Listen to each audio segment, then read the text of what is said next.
Hay festival. Hay festival. Hay festival. Hey Festival. Hay festival. Hey Festival. Hay festival. Hey Festival. Bienvenidos al podcast Hey Festival 2025, un espacio para imaginar otro mundo.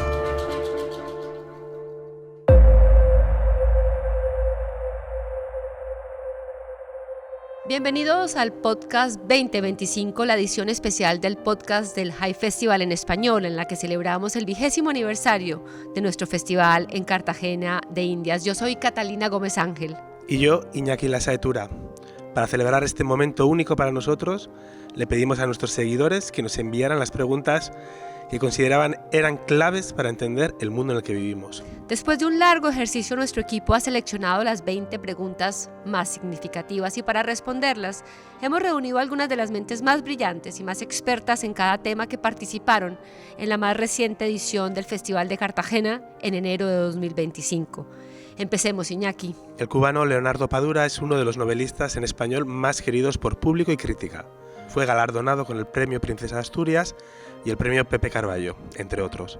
Con más de 20 libros publicados, presenta ahora Ir a La Habana, un ensayo sobre su relación con la ciudad, apoyado en fragmentos de sus novelas y textos periodísticos. Bienvenido, Leonardo Padura, a este podcast. Muchas gracias por la invitación, muchas gracias a los dos. Empezamos. ¿Qué valor tiene la ficción para la sociedad? Yo creo que la ficción tiene la capacidad de sintetizar realidades y de fijar verdades. Como se sabe, la ficción, por principio, es una invención. Es un juego en el que, en el caso de la novela, muy específicamente, el autor le cuenta una mentira al lector y se la cuenta como si fuera verdad. El lector, sabiendo que es mentira, la lee como si fuera verdad, y en ese juego dialéctico, que es un juego limpio, porque desde el principio están claras las reglas del juego, pues se hablan de cosas que son esenciales y que son muy importantes. Por ejemplo, Milán Kundera decía que la razón de ser de la novela era la indagación en la condición humana. Es decir, el hombre es el centro de ese género literario. Y la ficción, cuando empieza a hablar sobre los comportamientos del hombre y la relación del hombre con la sociedad o con las personas que lo rodean, los determinados conjuntos humanos que pueden existir a lo largo de la historia han cambiado mucho y las relaciones entre ellos han cambiado mucho a lo largo de la historia. Por supuesto que las condiciones económicas han tenido que ver en esa evolución. Pues se van fijando determinadas realidades que, no sé, hoy no podemos imaginarnos al mundo de la Grecia preclásica si no es a través de los ojos, que era ciego, además, de Homero. Tenemos toda una manera de entender el comportamiento de las personas y de las sociedades en aquellos tiempos. Y así ha ocurrido a lo largo de toda la historia. A veces incluso las ficciones que aparentemente tienen un elemento más descabellado porque trabajan sobre una realidad alterada, como es el caso del Quijote, pues también es una imagen de lo que estaba haciendo el gran imperio español en ese momento, que después de haber iniciado el descubrimiento y la conquista de América, pues entra en un periodo de crisis, y esa crisis se ve en el comportamiento, en la actitud de esos personajes, igual que con la novela picaresca. Ha ocurrido un poquito antes. La novela picaresca habla de esta pobreza en que vivía mucha gente en ese imperio tan rico y que tenía que buscar alternativas de supervivencia. Y eso está ocurriendo hasta hoy en día. Y me voy a estos ejemplos históricos porque creo que si lo vemos en el desarrollo a través del tiempo del papel de la ficción para fijar realidades, pues creo que muchas veces se nos ilumina mucho mejor esa condición. Decía, por ejemplo, Federico Engels, que las novelas de Balzac reflejaban dos realidades, reflejaban la realidad del imperio y de la iglesia. Flaubert, cuando hablaba de lo que había pretendido hacer con Madame Bovary, que fue muy criticado por los críticos de su época, porque decían, bueno, ¿cómo una mujer adúltera puede ser objeto de una novela? Y él dijo, bueno, yo solamente quería llegar al alma de las cosas. Es decir, que la ficción muchas veces nos alumbra la realidad mucho mejor que a veces que un libro de historia o que un reportaje periodístico. Y en ese juego que respondía al principio de la verdad y la mentira que hay en la ficción, ¿cómo usa usted la ficción para describir la Cuba de hoy? Bueno, la ficción a mí me sirve para hacer esa especie de síntesis de esa realidad. Yo no soy un historiador, no soy un sociólogo y mucho menos soy un político, que Dios me libre. Lo que intento es realizar una crónica posible de lo que ha sido la vida cubana contemporánea. Hay un elemento muy importante y está implícito en lo que tú me preguntas en esta relación, y es que yo siempre digo que a mí me podrán acusar de cualquier cosa, menos de mentir con respecto a la realidad cubana. La verdad, como sabemos, es relativa y uno puede tener distintas lecturas sobre la verdad, pero la mentira es absoluta. Y en mis libros no hay ninguna mentira sobre lo que ha sido la realidad cubana en estos años. Ese es mi escudo, esa es mi defensa, esa es mi manera de entender la parte ética de esta relación con respecto a una realidad tan compleja, tan complicada como la de Cuba, tan peculiar, que a veces te obliga a hacer explicaciones de cosas que en otros lugares funcionan con una lógica que está más o menos establecida a nivel universal, y que en Cuba esa lógica pues se altera de una manera que necesita que tú la expliques, y eso es antinarrativo, eso es antinovelístico, pero tienes que buscar entonces los recursos para hacerlo. Y lo más importante en este caso, Jackie, es que haya una visión que sea capaz de fijar esa realidad, de establecerla. Y hay algo que es importante, y es que de alguna manera, desde el presente, en ese tipo de literatura, uno está intentando hacer la memoria del futuro. Como se sabe, los poderes alteran las realidades porque las esquilman, las pulen, las hacen desaparecer o las resaltan según sus intereses. Y el escritor es como ese tipo, ese muchachito malo de la clase que siempre es el que tira la tiza y provoca el problema. Y esa memoria del futuro es muy importante, porque si no, la realidad tendría unas lecturas muy elementales, muy condicionadas desde las estructuras de poder, desde las estructuras de ese poder que está determinando la manera en que la prensa mira la realidad, y más en un país como Cuba, que es un país de partido único y de prensa oficial única. Es decir, que hay una sola lectura de esa realidad desde la prensa oficial. Ves el noticiero de televisión, ves el periódico, oyes la radio, y la noticia siempre tiene la misma perspectiva. Entonces ahí yo creo que la literatura tiene un papel mucho más importante. Otra de las preguntas hechas por nuestro público es: ¿qué papel juega el arte en la construcción de una sociedad más pacífica, pero más consciente también de sus desafíos, y especialmente en una sociedad también como la cubana, donde obviamente el arte ayuda a decir muchas cosas que no se pueden expresar en esos medios oficiales? Hay un problema, que no podemos pedirle al arte que resuelva los grandes conflictos económicos, políticos y sociales que vive el mundo, porque van más allá de la capacidad de los artistas de resolver esos problemas.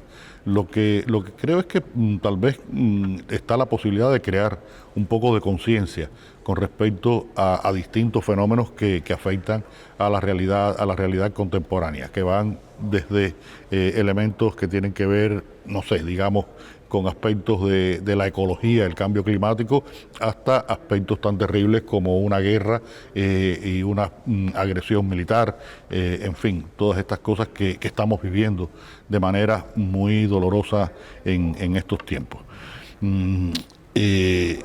El artista tiene entonces esa capacidad, como decía antes, de iluminar esas realidades y de alguna forma crear conciencia en el consumidor.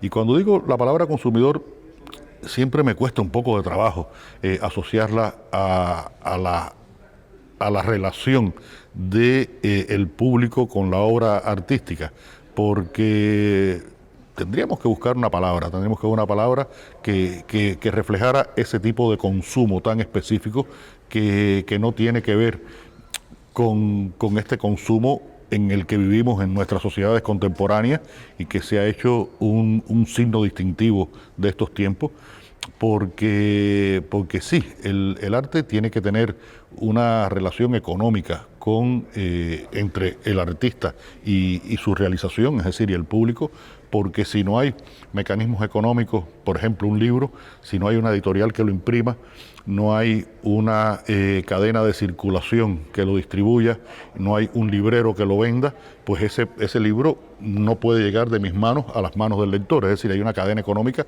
que tiene que ver con el consumo, pero es un consumo completamente diferente al que se produce después.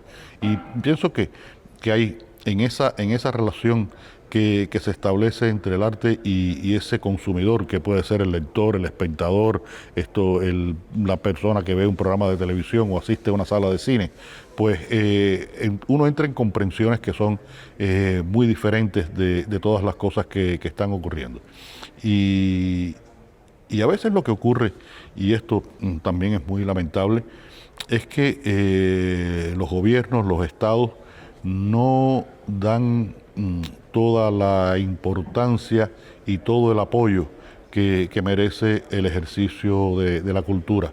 No solo el apoyo a los creadores, sino también el apoyo a esos consumidores de cultura que se alimentan espiritualmente de la obra de esos artistas. Y eso me parece que debería haber mucha mayor conciencia por parte de las estructuras de poder en todos los sistemas, en todas partes del mundo. Y ahora que hemos entrado en el final del primer cuarto del siglo, cada vez se habla más de de las narrativas no hegemónicas, las nuevas generaciones, y no solo las nuevas generaciones, sino que cada vez hemos ido a visualizar esos nombres que antes no estaban tan en el mapa. ¿Cómo podemos visibilizar y aprender de esas narrativas no hegemónicas? Es complicado, es muy complicado lo que está ocurriendo, porque si antes decía que debíamos distinguir los mecanismos del mercado del arte y los mecanismos del consumo del arte, lo complicado, Iñaki, que yo veo es que se está potenciando cada vez más un arte para consumir en el sentido de consumo económico. Llegas a una librería en cualquier parte del mundo y ves en el escaparate los 7, 8 títulos de moda en ese momento, que de los 7, 8 posiblemente los 9, 10, 11 sean mala literatura. En un rincón por allá está siempre, aquí en Colombia, estos 100 años de soledad, esto en España está El Quijote, esto en Estados Unidos está una novela de Hemingway, pero están todos estos productos que está ocurriendo lo mismo con la televisión, está ocurriendo lo mismo con el cine, de cierta forma está ocurriendo con los grandes circuitos de las artes plásticas, los circuitos donde se mueve mucho dinero en las artes plásticas, y hay toda una creación que aporta mucho más o aportaría mucho más, que le cuesta más trabajo cada vez establecerse. Hace ya creo que como 20 años, Mario Vargas Llosa publicó aquel libro de la civilización del espectáculo, y creo que eso se ha potenciado, se ha ido potenciando.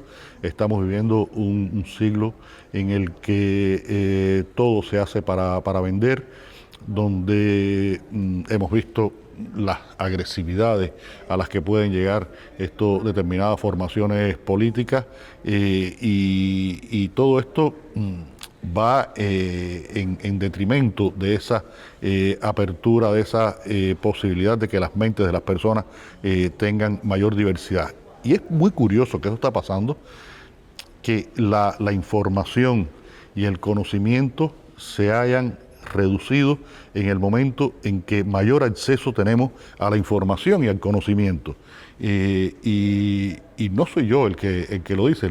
Hace poco yo leía una novela de un escritor japonés, una novela contemporánea de un escritor japonés, y constantemente el narrador de la novela y algunos de los personajes hacían un comentario sobre las redes sociales.